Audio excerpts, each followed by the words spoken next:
اعوذ باللہ من الشیطان الرجیم بسم اللہ الرحمن الرحیم السلام علیکم۔ حضرت یعقوب علیہ السلام اپنے زمانے میں ملک الموت کے سب سے زیادہ نزدیک اور قابل احترام تھے اور ملک الموت آپ کی سب سے زیادہ عزت کرتا تھا۔ ملک الموت نے اپنے رب سے اجازت طلب کی کہ وہ حضرت یعقوب علیہ السلام سے ملاقات کرنا چاہتا ہے۔ اللہ تعالیٰ نے اسے اجازت عطا فرما دی۔ ملک الموت آپ کے پاس آیا۔ حضرت یعقوب علیہ السلام نے فرمایا، اے ملک الموت، میں تجھے اس ذات کا واسطہ دے کر پوچھتا ہوں جس نے تجھے پیدا کیا، کیا یوسف ان لوگوں میں شامل ہے جن کی تو نے روح قبض کی ہے؟ ملک الموت نے عرض کی، نہیں۔ پھر ملک الموت نے آپ سے عرض کی، اے یعقوب علیہ السلام، میں آپ کو کلمات نہ سکھا دوں؟ آپ علیہ السلام نے فرمایا، سکھا دو۔ ملک الموت نے حضرت یعقوب علیہ السلام کو جو سکھایا اس کا ترجمہ کچھ اس طرح سے ہے، اے نہ ختم ہونے والی بلائی کے مالک، جس کو تیرے علاوہ کوئی شمار نہیں کر سکتا۔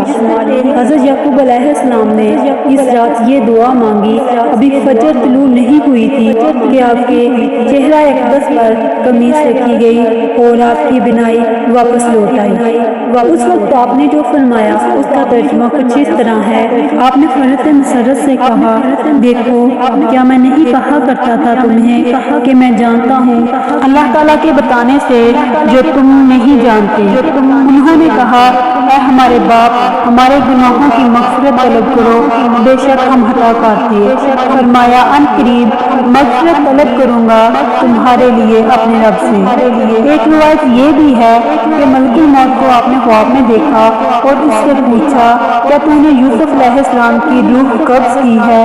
اس نے کہا، نہیں، اللہ کی قسم وہ زندہ ہے اور ان کو رزق دیا جاتا ہے۔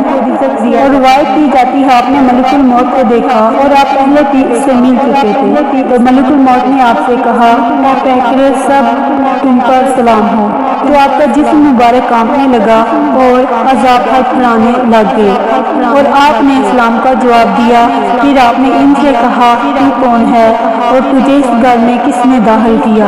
حالانکہ میں نے اپنا دروازہ بند کر دیا تھا تاکہ کوئی شخص داخل نہ ہو سکے۔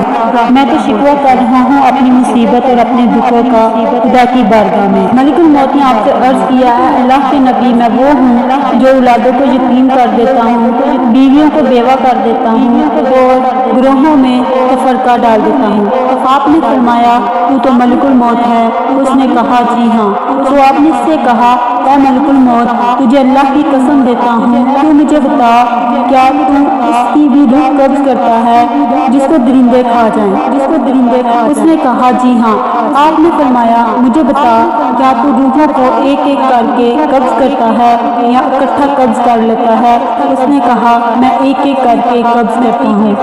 آپ نے فرمایا، ان روحوں میں یوسف علیہ السلام کی روح بھی تیرے ہاتھ سے گزری، تو نے قبض کی ہے؟ ملک الموت نے عرض کی، نہیں۔ ایک روایت ہے، حضرت یعقوب علیہ السلام نے ملک الموت سے پوچھا، جو بھی نفس پیدا ہوا ہے تو اس کو قبض کرتا ہے؟ اس نے عرض کی، جی ہاں۔ آپ نے فرمایا، یہ کس طرح ممکن ہے اور تو یہاں میرے پاس ہے، اور نفوس زمین کے کونے کونے میں پھیلے ہوئے ہیں۔ ملک الموت نے کہا، اللہ تعالیٰ نے میرے لیے موت مسہل فرما دی ہے۔ یہ میرے سامنے اس طرح ہے جس طرح تمہارے سامنے کوئی تھال پڑا ہو اور تم جس طرف سے چاہو کوئی چیز اٹھا لو، یہ دنیا میرے سامنے اسی طرح ہے۔ حضرت یعقوب علیہ السلام کی عمر مبارک 147 سال ہوئی۔ آپ کے پاس موت حاضر ہوئی۔ آپ نے اپنے 12 بیٹوں اور پوتوں کو اکٹھا کیا اور ان کا آخرت کی وصیت، موت کی وصیت فرمائی۔ آپ نے ان کو وصیت فرمائی کہ دین کی اتباع کرنا، توحید پر قائم رہنا، شرک سے اپنے آپ کو بچا کے رکھنا۔ قرآن کریم میں حضرت یعقوب علیہ السلام کی وصیت کو یوں بیان فرمایا ہے، اور کون روح گردانی کر سکتا ہے دین ابراہیم میں سوائے اس کے جس نے احمد بنا دیا ہو اپنے آپ کو، اور بے شک حکم لیا ابراہیم کو ہم نے دنیا میں اور بلا شبہ و قیامت کو نیکوکاروں میں ہوں گے۔ اور یاد کرو جب فرمایا اس کو اس کے رب نے گردن جھکا دو، عرض کی میں نے گردن جھکا دی سارے جہانوں کے پروردگار کے سامنے، اور وصیت کی اس دین کی ابراہیم نے اپنے بیٹوں کو اور یعقوب علیہ السلام کو، اے میرے بچوں، بے شک اللہ تعالیٰ نے پسند فرمایا ہے تمہارے لیے یہی دین، سو تم ہرگز نہ مرنا مگر اس حال میں کہ تم مسلمان ہو۔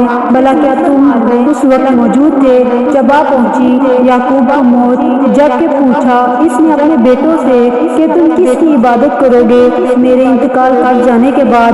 انہوں نے عرض کی ہم عبادت کریں گے آپ کے خدا کی اور آپ کے بزرگوں ابراہیم، اسماعیل اور اسحاق کے خدا کی جو خدا وحدہ لا شریک ہے، اور ہم اسی کے فرما بردار رہیں گے۔